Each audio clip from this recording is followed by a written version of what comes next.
Bom dia, pessoal. Muito bom estar aqui nessa manhã.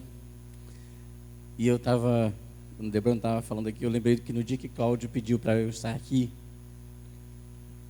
e me veio à mente esse tema, viver espiritual. E aí eu fiquei meio assim, o que eu vou falar, né?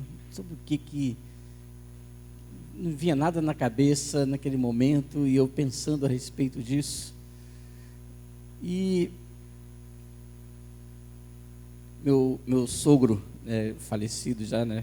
Ele costumava dizer o seguinte pra gente: casa velha não falta barata. Aí eu falei assim, eu vou olhar os meus sermões antigos, ver se tem alguma coisa assim que pode me ajudar. Aí eu fui relendo, pegando algumas coisas. Falei, não tem nada a ver, foi outra realidade, outro contexto, outro momento. E fui pensando a respeito disso. E aí, nesse chamar de muitas coisas, eu fui olhando para aquilo ali e pensando. E aí, essa semana, eu tirei uns dias de descanso. E aí, eu estava na beira da praia. Aí, quando eu olhei para aquele lugar assim, eu falei, é isso. Isso aqui é vida.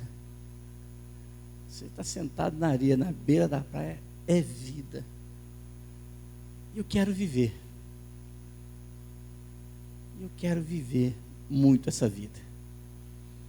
Porque tem momentos, e acredito que vocês já viveram experiências que eu já vivi, vocês com certeza já viveram, ou ouviram alguém perto de você passar por experiência de em situações tão adversas da vida, falar assim, quer saber de uma coisa? Eu vou me calar. Eu vou ficar em silêncio. Melhor não falar nada. Está tudo tão complicado, está tudo tão difícil, que o melhor que eu faço é me calar. É o silêncio. Então tem situação na vida que a gente passa por isso, ficar em silêncio.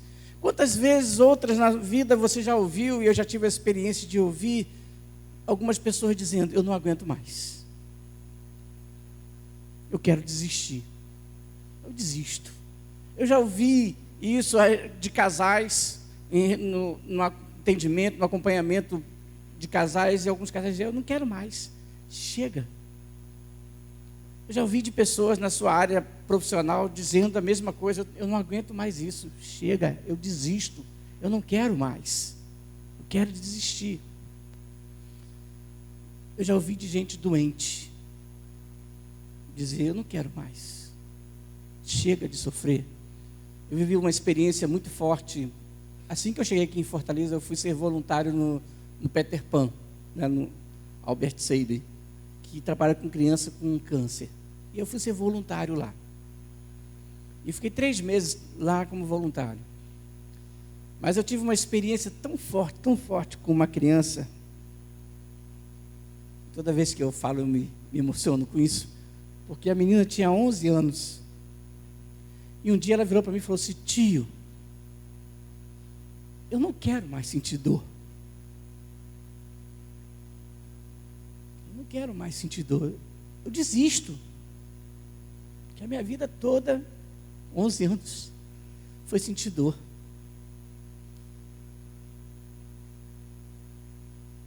E na semana seguinte, quando a gente voltou, né, eu e a Márcia, a gente fazia como trabalho voluntário lá. Essa menina não estava mais lá, ela tinha morrido. Desistiu. Então são situações da vida da gente que a gente vive que a gente pensa assim, não quero mais, eu desisto. Eu quero desistir. Eu já vi isso de colegas de ministério, pastores como eu, que durante muito tempo de ministério chegam e falam assim, eu não quero mais. Eu não aguento mais essa vida de pastorear, de estar cuidando de gente, de pregar, de administrar uma igreja. Eu não quero mais, eu desisto. Eu vi de várias pessoas, e eu mesmo uma vez disse, eu não quero mais. Eu não quero mais pastorear, eu não quero mais cuidar de igreja. Porque as circunstâncias, meus irmãos, às vezes se mostram tão difíceis, que parecem sem solução. E para algumas situações como essa, parece que a única opção viável é desistir, me calar, vou embora, vou largar tudo, desisto, chega. É quase que deixar de viver e se enfiar num buraco, numa caverna, e simplesmente ficar lá dentro daquela caverna e fazendo apenas escolhas de sobreviver. Eu estou dentro de um buraco, eu estou aqui enfiado nessa caverna e a única escolha que eu faço é de sobreviver, porque eu já desisti de tudo. Eu só quero sobreviver. E durante esse mês, aqui na Candeias, como o Debrando falou, nós estávamos falando sobre isso, viver é espiritual. E essa série foi muito forte domingo passado, quando o Cláudio estava falando sobre dizer não. Em algumas circunstâncias a gente tem uma dificuldade tremenda de dizer não, né? Eu entendi que realmente viver é espiritual e é entendendo que a vida é extraordinária. E por ela ser extraordinária, ela é para ser vivida de forma intensa. E aí eu fui procurar uma definição, encontrei lá na IA. A vida espiritual é quando encontramos o verdadeiro significado e propósito que Deus tem para cada um de nós. A vida é espiritual quando encontramos o verdadeiro significado e propósito que Deus tem para cada um de nós. E isso envolve encontrar alegria em relacionamentos saudáveis, sentir-se útil e criativo no trabalho, apreciar a beleza e a diversidade da criação. E aí quando eu olhei aquelas ondas quebrando lá no mar de Morro Branco, eu sentado naquela areia, eu falei assim, é isso. É eu aproveitar tudo isso que Deus me proporcionou. É apreciar essa beleza, essa diversidade da criação. Quantos de nós, na busca de querer viver, e nessa tentativa de eu quero viver, a gente acaba tentando encaixar a vida em conceitos, estabelecendo conceitos, esse é o conceito A, conceito B, para a nossa vida, ou definindo regras, eu vou acordar tal hora, vou dormir tal hora, e a gente começa a estabelecer regras, porque a gente fala assim, não, para viver eu preciso dessas regras. Ou em outros momentos da nossa vida, nós acabamos tentando adequar a nossa vida em janelas, e definindo quais são as janelas que a gente vai acessar da nossa vida, e acabamos encaixotando essa vida em determinadas caixinhas. Eu fiz seminário em 95, de 95 a 98, foi meu seminário lá no Rio de Janeiro, e numa das aulas do seminário, um professor, ele fez uma atividade com a nossa turma lá, eu acredito que isso foi em 95, e que naquela época mexeu muito com a minha cabeça. E mexeu mesmo, porque 30 anos depois eu ainda consigo lembrar daquilo que ele falou.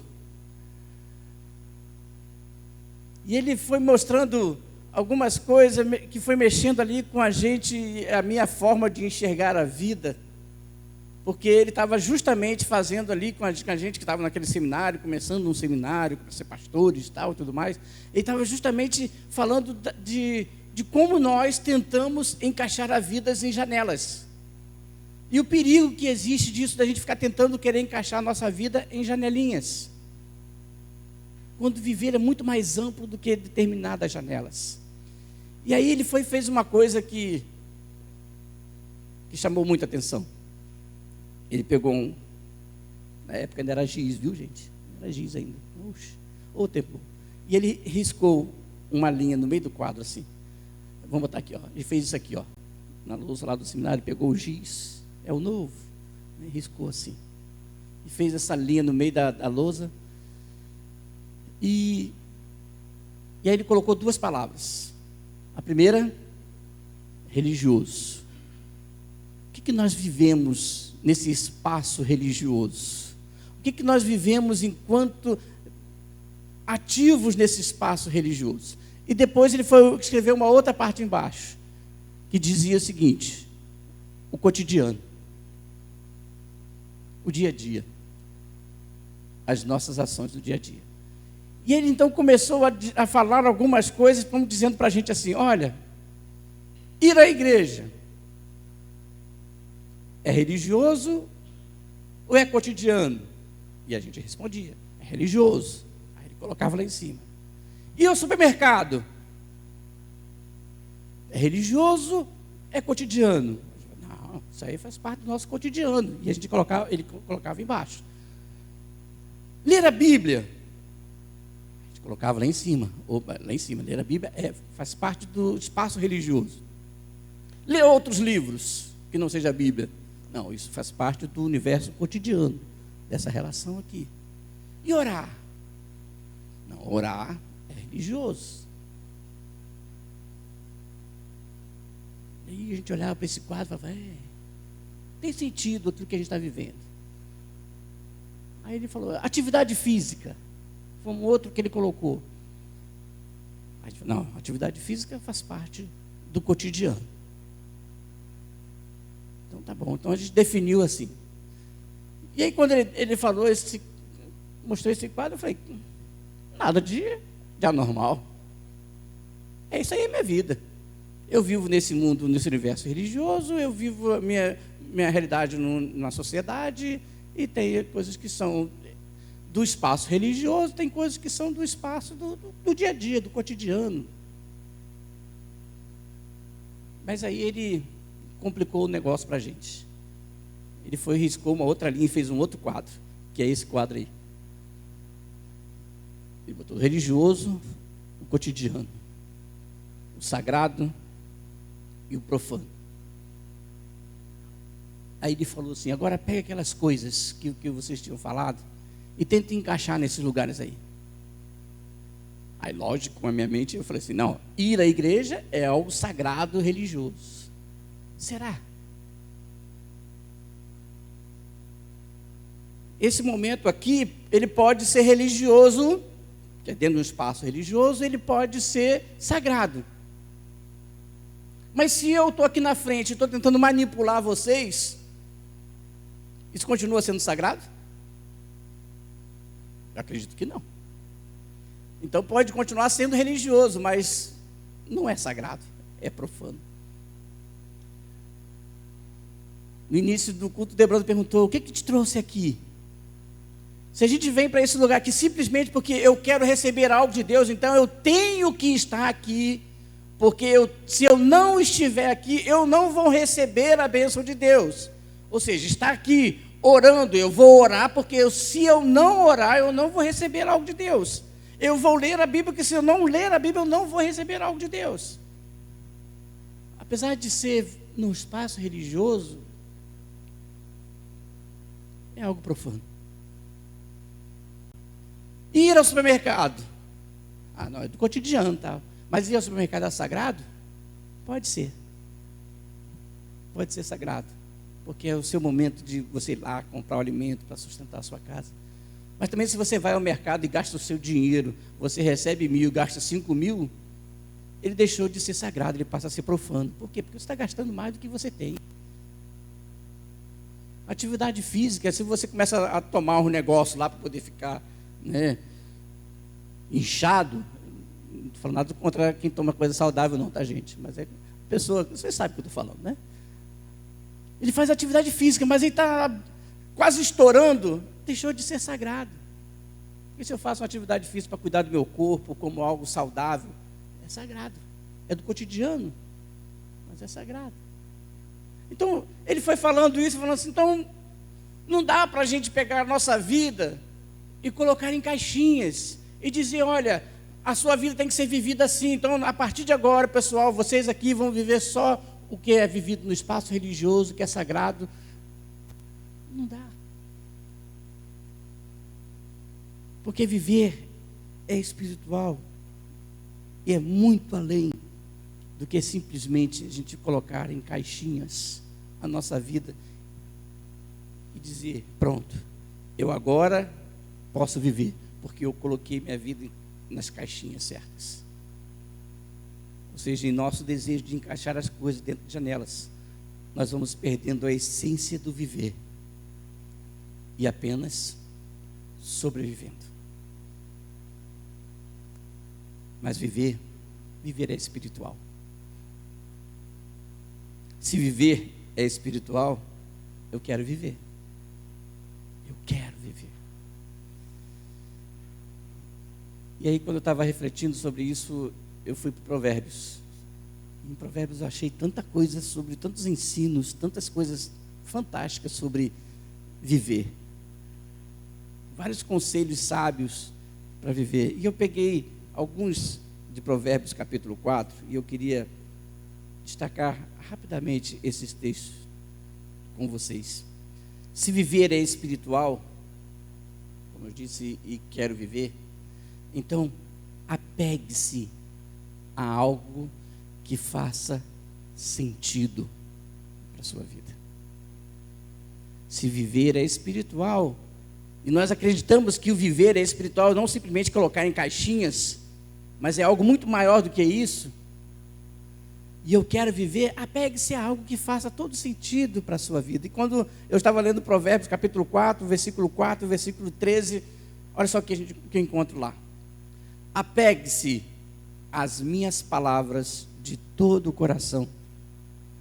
Obedeça aos meus mandamentos, e você terá o quê? Vida. Apegue-se às minhas palavras de todo o coração. Obedeça aos meus mandamentos e você terá vida. No versículo 13, apegue-se à instrução, não a abandone, guarde-a bem, pois dela depende a sua vida. Meu povo, nós nos apegamos a tanta coisa nessa vida, não é verdade? E muitas coisas que nós nos apegamos nem faz tanto sentido. Eu lembro que minha mãe tinha uma maçã vermelha, né, que ela ganhou, eu nem era nascido ainda, e ela ficava em cima da mesa, aquela, era uma, sei lá como é que é o nome daquele arranjo lá, mas era bem grande uma maçã. E minha mãe era tão apegada àquele negócio que eu era menina ainda, não podia nem chegar perto da mesa, porque se por acaso eu derrubasse aquela maçã, rapaz, o negócio ia pegar para o meu lado. Porque a gente se apega a tantas coisas, e dá valor a tantas coisas, que não fazem tanto sentido. Aí depois de muito tempo, minha mãe mudou para outra casa, está em outro lugar. Aí eu estava na casa da minha mãe e encontrei essa maçã lá, dentro do armário, guardada, toda amassada. Eu falei, quando eu era moleque que ficava correndo dentro de casa, você brigava comigo por causa da maçã. Agora está a maçã guardada lá dentro do armário lá, mas eu ainda continuo gostando dela. Ela só não está lá em cima porque eu tenho muita criança, netos, né? Netos já pode muita coisa que filho não pode, tudo mais. Mas nós nos apegamos às muitas coisas e deixamos de lado o que realmente faz a diferença. A vida que temos é para ser vivida com intensidade, mas de maneira saudável, algo que traga sentido. Porque se eu vou usar aqui um exemplo só para a gente entender um pouco, se eu me apego ao dinheiro, a vida será vivida em função do dinheiro. Se o meu apego de vida é ao dinheiro, eu vou viver em função daquilo ali. E você pode pensar em outras coisas na sua vida aí. E eu não tenho tempo para outras coisas, a não ser ganhar dinheiro. Eu não vou ter um momento de lazer. Porque se eu tiver um momento de lazer, eu vou estar pensando, caramba, estou aqui parado, estou deixando de ganhar. Estou perdendo dinheiro. Isso é sobreviver. Quando eu sou apegado a uma coisa e eu não consigo viver outras coisas, porque sou tão apegado àquilo que eu acabo abrindo mão de todas as outras coisas. Isso é sobreviver, não tem nada a ver com algo que faça sentido. Que instrução nós podemos apegar aqui para fazer um contraponto? Diminua o ritmo. Separe um momento para um descanso, um momento para o lazer. Como foi bom essa semana. E é interessante que o meu celular, ele me avisa toda semana quanto tempo eu fiquei no celular durante a semana, né? Aí hoje chegou a mensagem, todo domingo chega a mensagem para mim. Meu celular disse que essa semana fiquei 4 horas a menos do que normalmente eu fico no celular. Simplesmente por quê? Porque eu estava num outro lugar em que eu não pegava o celular. 4 horas a menos de celular. Por quê? Porque eu estava com os amigos, batendo papo, conversando, tomando banho de piscina, tomando mar. jogando com as crianças e tal. Separei um tempo de lazer e de descanso. E eu sinto que a minha vida deu uma respirada. Nem sempre aquilo que a gente faz para manter o ritmo é o mais importante. Algumas vezes é preciso a gente ter um momento de parar. Mas aí você pode perguntar, mas como que eu vou fazer para manter meu padrão de vida? Pensando na questão financeira, tá, gente, que eu estou falando aqui. Diminua o padrão.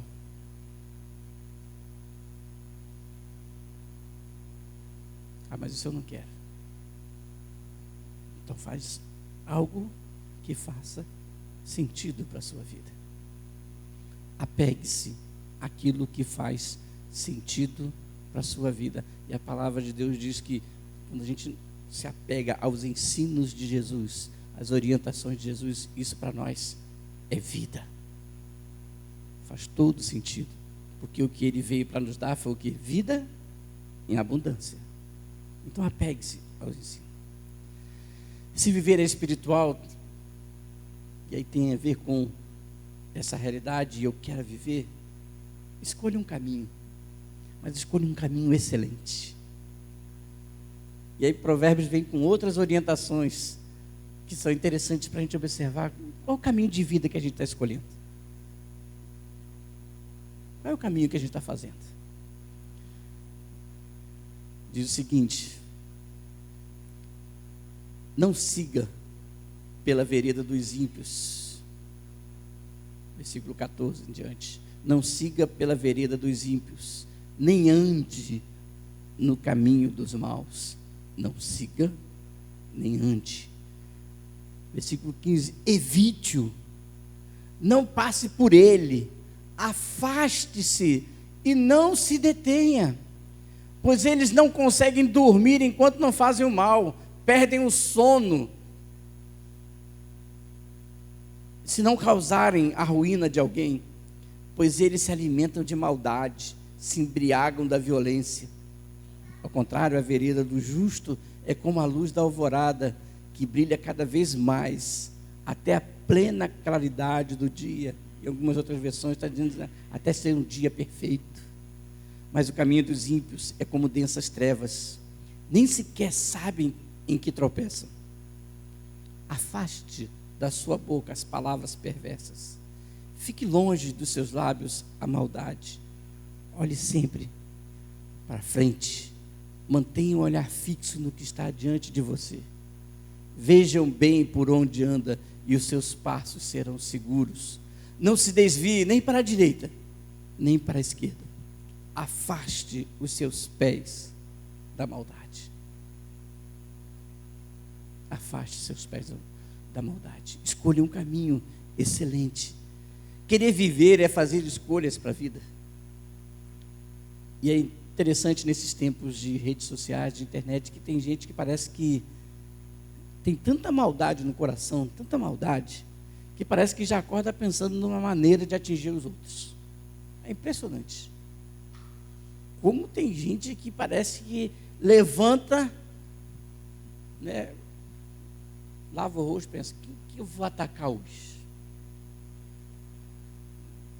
Com quem que eu vou ser maldoso hoje? E isso é em redes sociais porque amplifica, né? Mas tem gente que é no dia a dia mesmo, né? Ali, parece que acorda disposto a atazanar a vida dos outros. Meu povo, tem tanta coisa boa para ser vivida. Tem tanta gente precisando ser amada e cuidada. Não é verdade? Tem tanta gente. Tem tanta gente com braços abertos, aguardando um abraço acolhedor. Se tem tanta gente assim, por que eu vou perder o meu tempo com gente maldosa?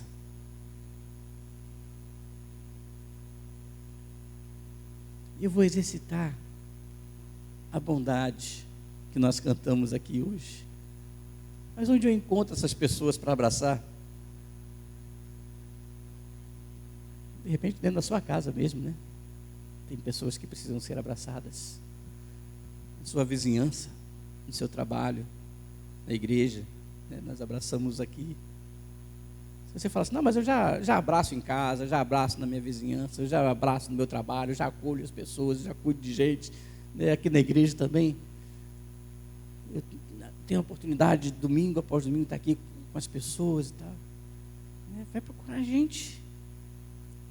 Se tem uma coisa que me anima muito durante a semana, é quando está a criançada aqui, nesse espaço. Semana passada eu estava aqui, e estava vazio aqui, eu fiquei olhando aqui, falei, só eu, Léo aqui, eu falei, Léo, isso aqui está muito chato. Não tem ninguém, tem nenhuma criança correndo, não tem nenhuma criança matando as gramas aqui, né? Quebrando as coisas. E quando a gente é abraçado por cada uma delas, aquilo revigora, traz vida para a gente. Então, de repente, você não tem ninguém para abraçar, vem aqui na semana, aqui, agora dia 4 de agosto, volta às atividades do VOA, vem aqui abraçar a criança aqui, ó. Tem mais de 100 crianças aqui para ser abraçada. Né? Se você achar que as 100 daqui são poucas, a gente pode ir em Itauá também, abraçar mais 300 crianças lá em Itauá, né? As famílias, a equipe. Eu estou falando do VOA porque é coisa nossa, mas tem tanta gente precisando ser abraçada. Escolha um caminho de excelência, porque eu quero viver.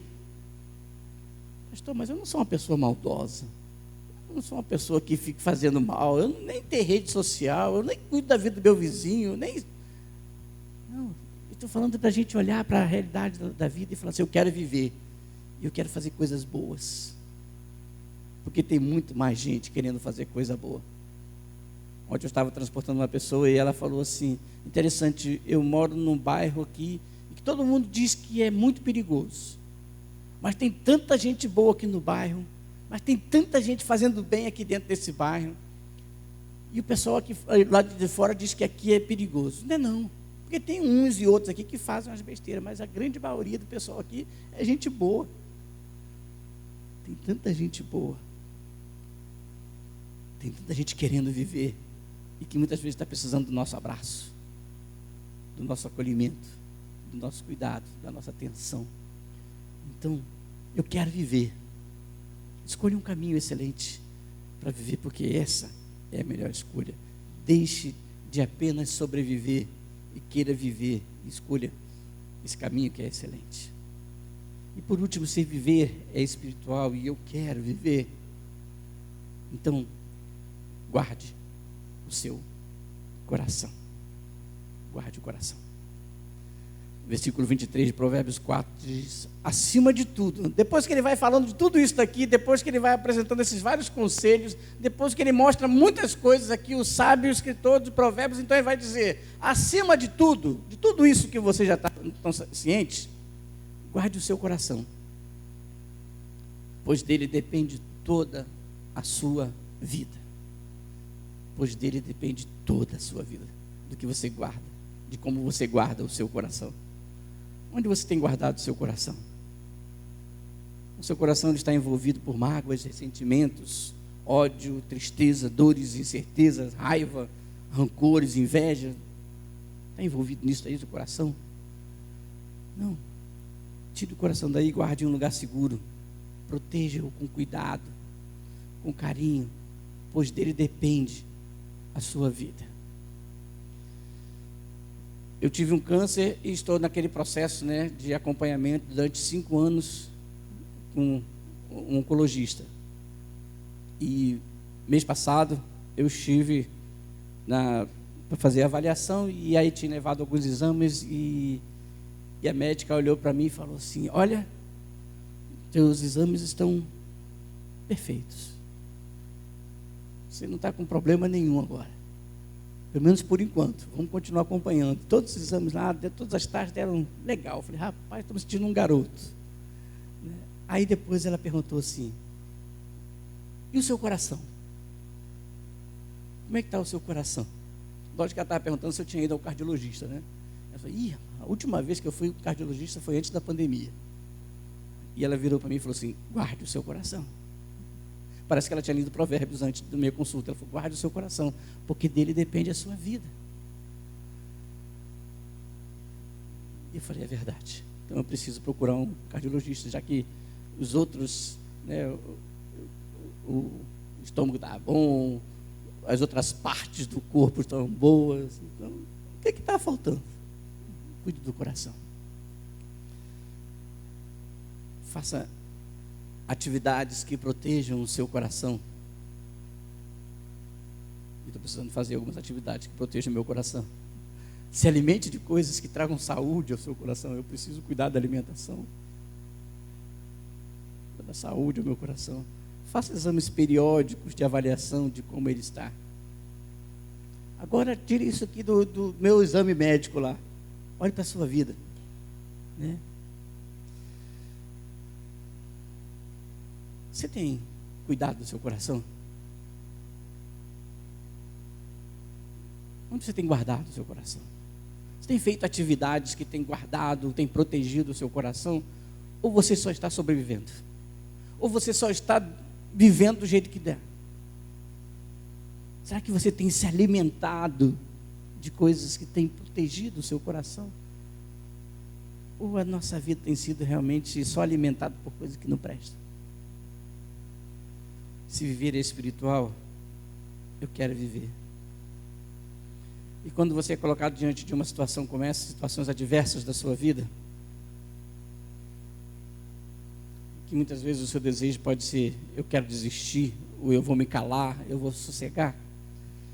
Lembre-se de que viver é espiritual e diga: eu quero viver. Eu não quero somente sobreviver, eu quero viver, porque viver é espiritual. Quando você for tentado a colocar a vida numa caixinha com janelas pré-formatadas, seja quadradinho, qual quadradinho que você vai colocar ali, lembre-se, viver é espiritual, é muito maior do que janelinhas, porque é a sua vida. E eu quero viver. E eu quero encerrar essa reflexão lembrando de quando Jesus estava com os discípulos. E muitos estavam desistindo de seguir a Jesus. Muitos estavam abandonando Jesus, porque Jesus tinha trazido um discurso muito forte, eles começaram a desistir.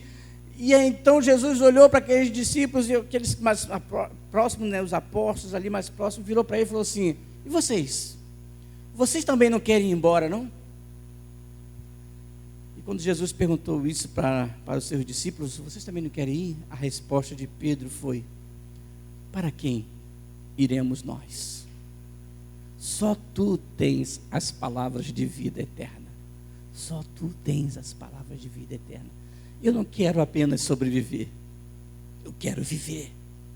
Foi isso que Pedro disse para Jesus: Senhor, só o Senhor tem palavra de vida e eu quero viver, então para que eu vou buscar outro caminho? Porque viver é espiritual. Então eu quero me apegar a algo que faça sentido, escolher um caminho excelente e guardar o coração. Mas para isso é preciso me esvaziar de mim mesmo.